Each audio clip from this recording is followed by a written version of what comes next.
అయ్యా ముచ్చట ఏంటంటే ఓ గౌడన్న తాళ్ళెక్కే గౌడన్న తాడెక్తాడు కదా, ఆ యొక్క వృక్షాన్ని ఎక్కి మనకు ప్రకృతిలో నుంచి మంచి 33 కోట్ల దేవతలు మెచ్చిన సురాపానకాన్ని ఆ యొక్క బాండివలు తెచ్చి అందరి దాహం తీరుస్తాడు. మంచిగానే ఉంది. 100 అడుగుల తాడి చెట్టు ఎక్కుతాడట ఈ గౌడన్న. మరి ఎవరు ఈ గౌడన్న అంటే సర్దార్ సర్వాయి పాపన్న గౌడు మహారాజు వారసుడు.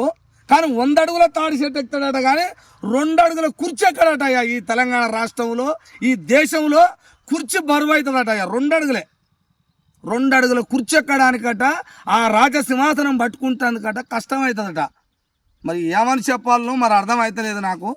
నిజంగా సర్దార్ సర్వాయి పాపన్న గౌడు మహారాజ్ వారసులు అయితే 100% ఈ రాజ్య సింహాసనం పట్టుకోవడానికి ప్రయత్నం కాదు. రాజ్యం మనది.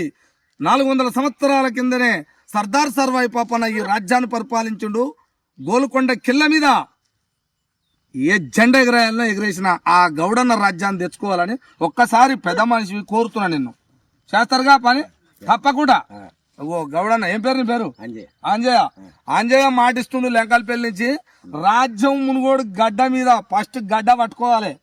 అదే పట్టుకోకపోతే అప్పుడు ఉంటది మీ సంగతి, నేను చూస్తా. ఓకేనా? ఓకే, గౌడన్న మాట అంటే అట్లుంటది. ఓకే.